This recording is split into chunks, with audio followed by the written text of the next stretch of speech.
Well, now that Alex Bregman has a home and knows where he's going to be playing for the next bunch of years, what's going to happen with Nolan Arenado?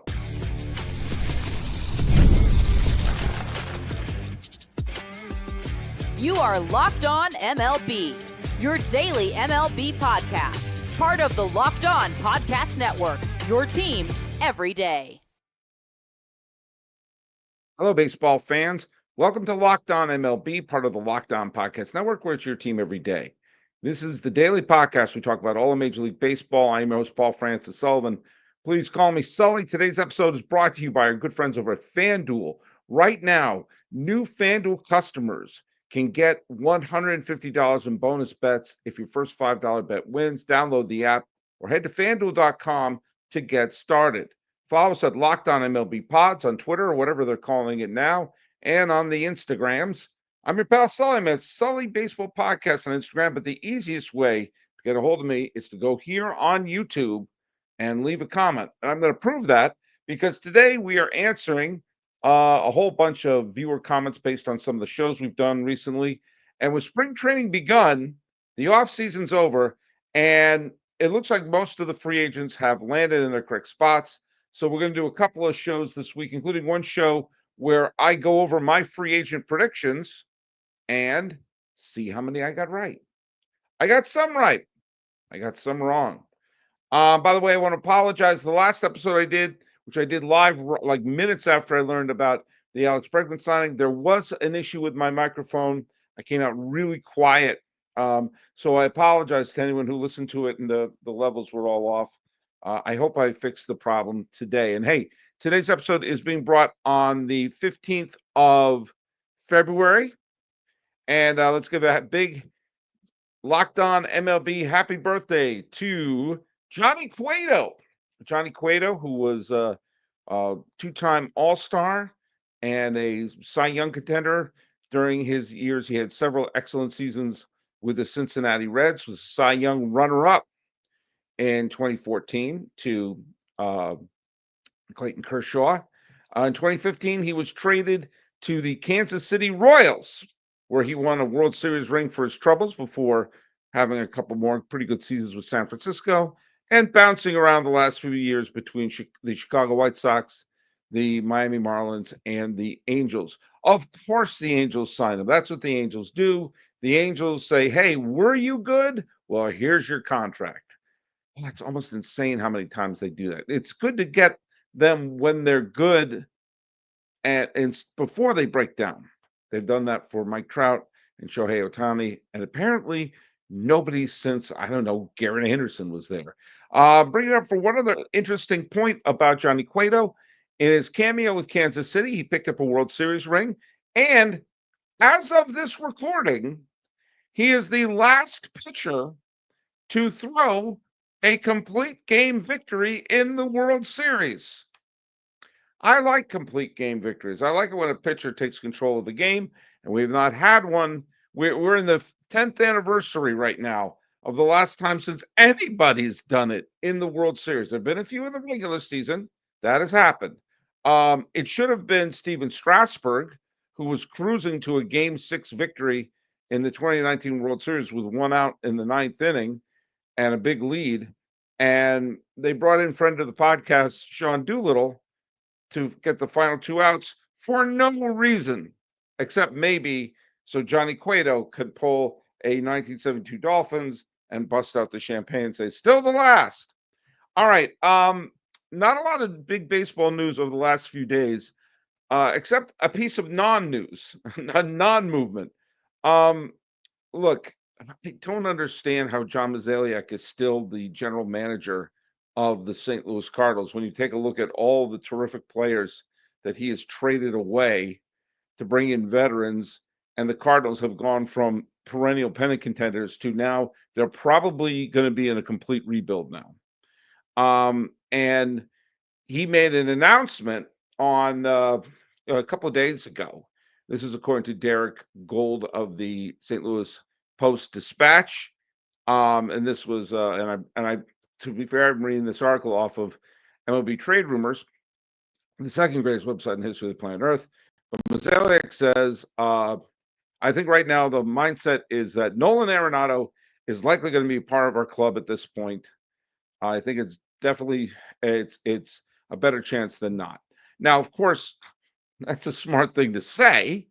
You don't want to say, "Get this guy out of here." I swear, we will do anything to get this guy off our roster. Oh, he's still under contract.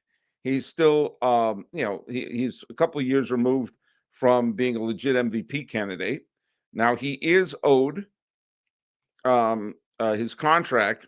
He's owed 32 million tomatoes this year, 27 the year after that, and 15 the year after that. 10 of those millions of dollars are being paid by the Colorado Rockies. So, but it's not cheap. But it's 3 years. Now, I'm going to go to one of our viewer questions we got here, and it's from Stephen Colatrella, 3257. He's an everyday Sully listener. Says, Sully, do you understand why the Yankees are not interested in either Arenado or Bregman?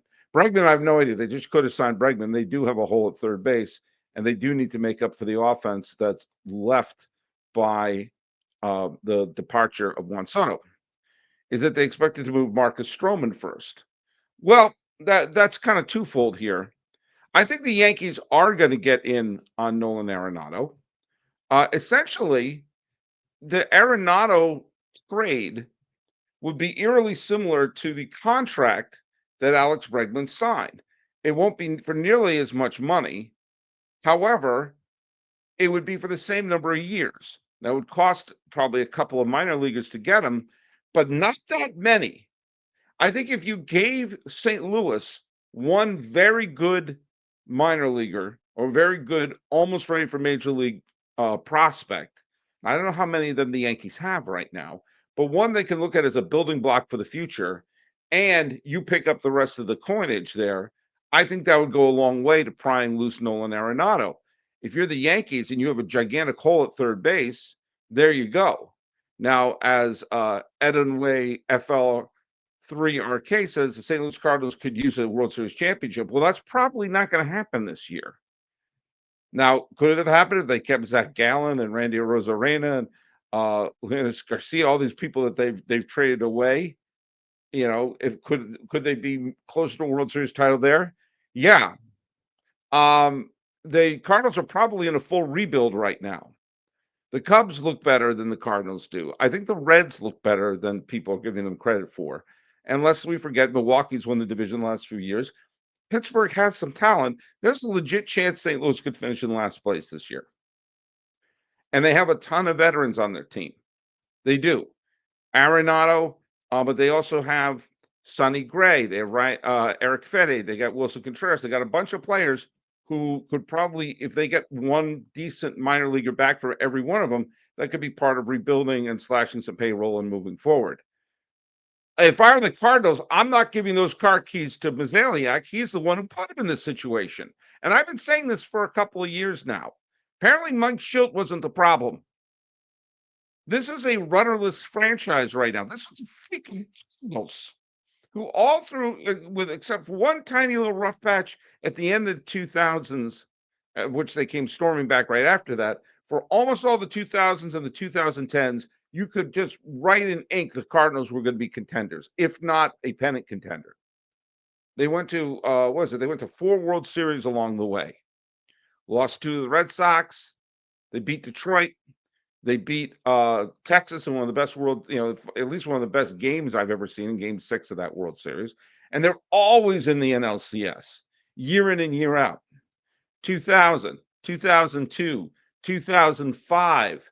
What were the other ones? They were in the NLCS in 2012, 2014. They're in the NLCS in 2019.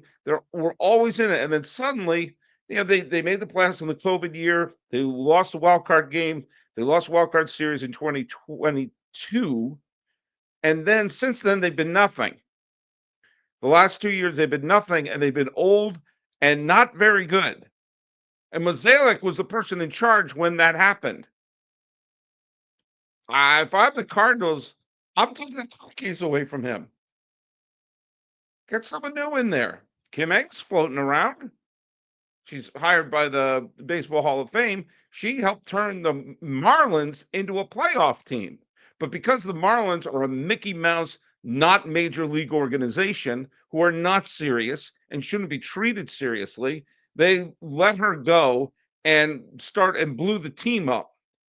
A young team that was already a playoff team and building towards something good, they blew it up because says, "Oh my God, we are not an ownership that can be, taken seriously."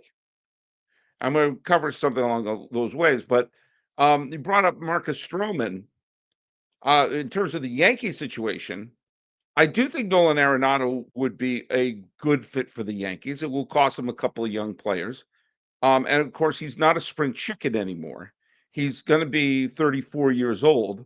And when you're on the wrong end of 34 and you're on the wrong end of 30 and you're starting your performance decline, it doesn't shoot back up anymore. It would be interesting to see if Paul Goldschmidt and Nolan Arenado, who are supposedly going to be the infield corners for the next great Cardinal team, suddenly find themselves both with the Yankees at the same time. The Yankees acquired Goldschmidt, uh, but we'll see. I mean, I think he would be a fine pickup, and the fact that he only has 3 years left on his deal, uh, I wouldn't give a player a longer deal than that at his age, but it wouldn't be the dumbest thing in the world for the Yankees to do. Wouldn't surprise me to see Arenado's performance, decline because it's age.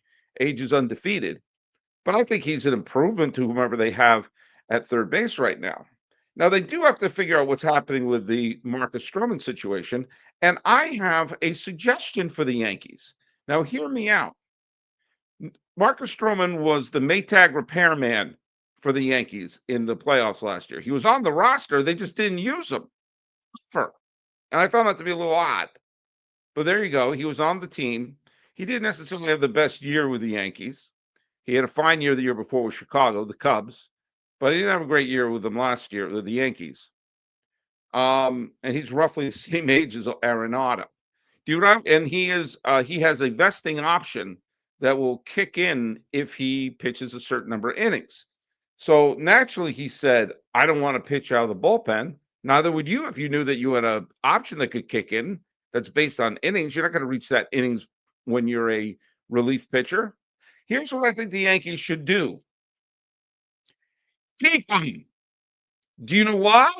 You don't have injuries on that pitching staff.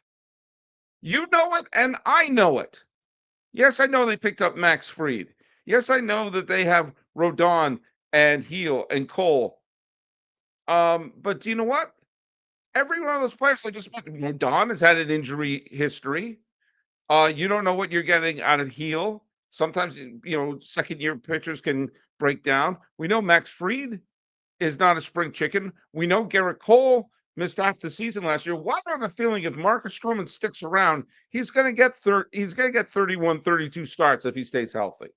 Call me crazy, but when you constantly see teams that are in a position where they're, losing pitchers to injury, maybe you shouldn't trade away your veteran pitchers.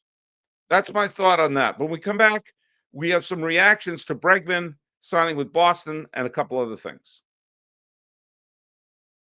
Hey, when the game tips off, the NBA action is just getting started, and there's no better place to get in on it than FanDuel, which is America's #1 sports book. With FanDuel, you can place live bets throughout the game. So even if you miss the opening tip-off or you want to bet on fourth quarter comebacks, you can stay in the action. And you're looking for a bigger payout, you can even combine your live bets into a same-game parlay. When I'm betting to see if my Boston Celtics are going to repeat, do you know what? I can sometimes bet on a late game rally or picking a player to hit a clutch three. And I never feel like I missed a chance. Plus, the app is easy to use. And when you win, guess what? You get paid instantly. So, right now, new FanDuel customers get $150 in bonus bets. If your first $5 bet wins, just visit fanduel.com to join today. That's fanduel.com for your shot at $150 in bonus bets. Make every moment more with FanDuel, an official sports betting partner of the National Basketball Association. All right, let's check out some of the other viewer questions we got. We're talking about pitching right now. Metropolitan Spirit at Blue Sky Social says, we now know that throwing more than 225 innings a year is the most difficult thing to do in baseball. And he made the point not just for the sabermetrician reasons, but because of the how it taxes your arm. Yeah, as long as the only thing we're looking for is velocity. I honestly think one of the big reasons why we're seeing pitchers break down is the only thing that seems to be scouted it is the radar gun, because that's concrete. People like to have concrete answers. They don't want to have anything be subjective. So things like pitching intelligence, or being able to work, being able to work the corners, or being able to be a junk ball pitcher, or being able to be someone who throws, more breaking balls, more off-speed pitches. No, just who throw harder. He throw harder. Draft him. And your arm's not designed to do that. It used to be every once in a while you found someone who could throw 100 miles an hour. Now, if you don't throw 100 miles an hour, you're not going to be drafted. And so maybe if the only qualification for being a major league pitcher is how hard you could throw it, and you look back at pitchers who were junk ball pitchers, knuckleball pitchers, smart, people who were pitching instead of throwing, could throw 200 some odd innings a year and not constantly have their arms being reconstructed, as you're seeing more Tommy John surgeries happening this decade than I think you had in the entire 1990s. It's a little I don't know. It's like it's hard because we're only looking for one specific thing. Then a bunch of people reacted to the Bregman signing with Boston and what they should do with Rafael Devers. Red Sox 195521 said, I would DH Devers. He struggled at third last year. His shoulder was bad. Hopefully it's healed, so let him hit. I can't agree with you more. I can't. Now, whether or not you can convince Devers of that for this year, I don't know the answer to it. To me, I'd say, Rafi, you've signed a long-term deal. If you DH, we mainly want you here for your bat. But I'm not I want to dispel all rumors. I am not a Major League Baseball player. So I don't know if there's an element of pride, if there's an element of machismo, or an element of feeling of maybe there's a sense of detachment when you're a DH. I've heard players say that they would much rather play in the field because you're in the game when you're in the field than you're in the game when you're in the dugout, waiting for your time at bat. That sometimes having that time where you're detached from the game affects how you hit. Remember, these are not baseball cards. These are not, programs in a video game. These are human beings. And Rafi Devers going from the everyday third baseman to the DH may not be mentally the easiest thing to do. So, I mean, if I were Alex Cora, and I'm not, I would come up to him and say, hey, how would you like that? Now, if he doesn't want to do that, you can say, well, it's my way or the highway. You do. Oh, anyone who thinks like that, kindly shut up. Kindly shut up. The fact of the matter is, I would suggest that Red Sox 19521, if that really is your name. I would like to see that. It might be a tough sell. If it's not a tough sell, bust out the confetti cannons. But if it is a tough sell, then I would say, well, look at then please, please, please, let's head over to first base, because that'll also prolong your career. Jeffrey Humphreys JW2FO says it's a huge overpay. Take care, Sully, go Braves, referring to the signing of Bregman. First of all, it's not my money. I don't care. It's not like the Red Sox were lowering the ticket prices after trading away Mookie Betts to save $9.73. I think teams may be more interested in saving years than money. They'd like to have Alex Bregman, but they don't think that he's going to be an elite player in 6 or 7 years. And neither do I. Do I think he has 2 or maybe 3 all-star seasons left in him? Sure. I think the same thing for Nolan Arenado. I wouldn't give Nolan Arenado a 7 or 8 year deal now, and I wouldn't give Bregman that. But if you want his production, say, okay, we have to pay him this big pile of money, but only have him for these few years. Well, think of it like this. If he says, I'm not going to sign unless it's for this amount of money. Okay, but we don't want to have you be an anchor on our contract 5, 6 years from now. Well, now both sides get what they want. Bregman got the money he wanted. The Red Sox get the flexibility he wanted. Is it an overpay? Maybe, but maybe what they're doing is they're paying for those years that they would have to cut him. If they had him through a 6-year contract and after 3 years he was toast, you may see them do something. Well, we got to eat this contract. Well, maybe that's what they did. Maybe they ate the contract. Either way, they got the guy they wanted for the years that they got him, and the guy got the amount of money he wanted. So the only one's not happy is you. So there you go. But that does bring up Ken Mitchell-H51, who's an everyday Sully. I'm hearing rumors of another potential lockout in 2026. Any thoughts on that? I'm going to have a lot of thoughts on that. And I have talked about it at one point. The lockout, there is potential lockout coming out, but here's a reason why it makes me a smidge angry, is that the issue is not, and I've said this before, I'm just going to briefly say it again. The issue is not players versus owners. That is not the issue. The issue is owners versus owners. The owners who say, hey, we're making a profit. I don't need to put anything but an 88-win team on the field. They got a decent chance to make the playoffs. I'm not going to go more than that. I'm going to not have my payroll go bananas. I don't want to pay the luxury tax. 88-win teams enough to get me in the postseason. Then you have a couple of teams, specifically right now, Los Angeles and the Mets, and you can argue the Yankees, you can argue the Cubs, who are saying, hey, we're going to actually spend money to even be better than that. Well, the problem is between those two groups of owners. I don't believe a salary cap will do piddly-poo. The luxury tax is in there to act as a deterrent for spending a lot of money, and you have a couple of teams say, well, we don't care. There should be a salary floor, or at least if you take money from the luxury tax, that should be audited. That's the big word going on of the auditing waste and everything that, right? Not getting political. But if you take money from the competitive balance tax, that money must be used towards your roster. It's kind of like if you have an account that is, if you put money aside for your kids' college funds, there are accounts that you put money in that have to be used for education.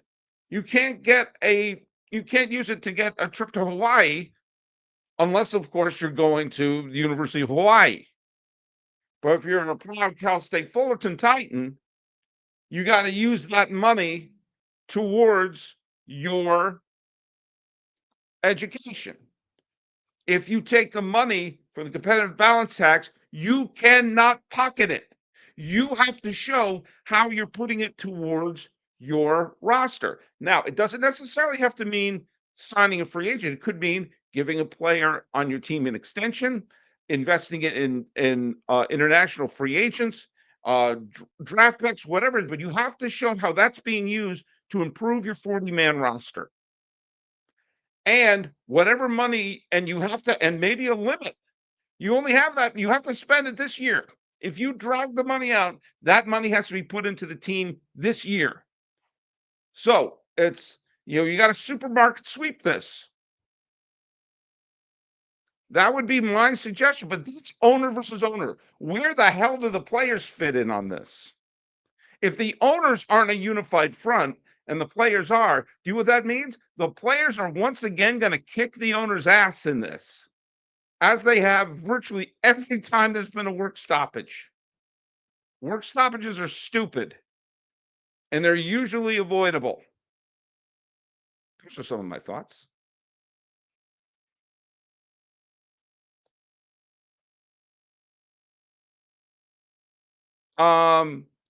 Let's see, Doc's cards. Baltimore needs to strike on getting Arenado, partnering with Jackson Holiday, Gunnarsson, Colton Cowser. It's funny. That was a live book from Doc's card. I was about to comment on it, and Noah responded, Baltimore already has all-star throws with Jordan Westburg. I'm agreeing with you, Noah. I would rather have Westburg in there and use if the Orioles are going to be trying to get somebody from St. Louis, I'd rather it be Eric Fedde. I'd rather it be Sonny Gray. I don't have a problem with Baltimore's lineup right now. I want to see more pitching depth on that team. So, hey, Sully, do you trust the Braves rotation this season outside of Chris Sale? Love the pod. Chop on. I actually do. I don't think no one's going to confuse this with Glavine, Maddox, and Smoltz, but I do think that it is. I think there's some good pitchers in their rotation, so I think it's certainly good enough to be a playoff team.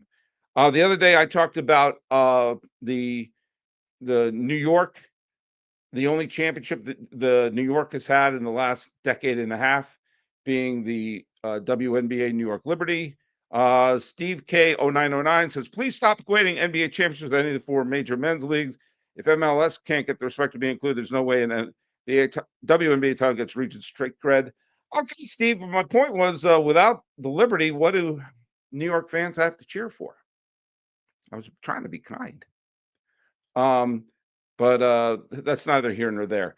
I got an interesting, a great everyday Sully is Aloha Uahara, who posted something kind of interesting the other day.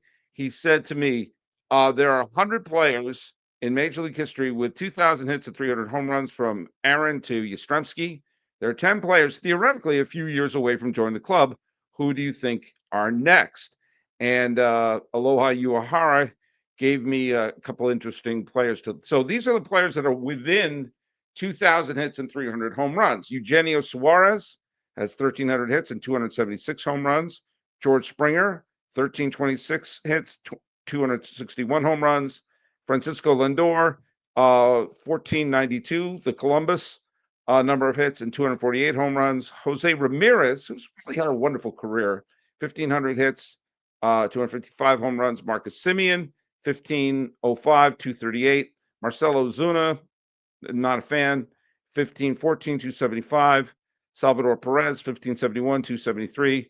Jose Abreu, who will be an Angel, 1,587, 263. Nick Castellanos, he's had a wonderful career, 1,605, 233. And of course, Mookie Betts, 1,615, 271. By the way, Red Sox fans can all agree, thank goodness the Red Sox saved that money on Mookie Betts, because, where would they be? There's some on there that don't have a chance. George Springer's not going to hit 675 more hits. That's just not going to happen. I don't know how much longer he has in the league. Mookie Betts is 1,615 and 271. He's probably going to pass 300 home runs this year. And he'll probably get to real close. He'll probably by the end of next year, he'll get nearly 400 more hits, and he'll be on that list and working his way up to his inevitable Hall of Fame speech. I don't see Salvador Perez playing that many more years. He'll be a fixture in the Royals coaching staff. People like Jose Ramirez and Marcus Semien, who both had terrific careers, but I don't see them being elite players for 5 more years or so. Francisco Lindor is interesting. Lindor is interesting. He's at the Columbus. He's at 1,492 hits and 248 homers. I think in 2 years he'll have his 300 homers, and he'll be real close to 2,000 hits.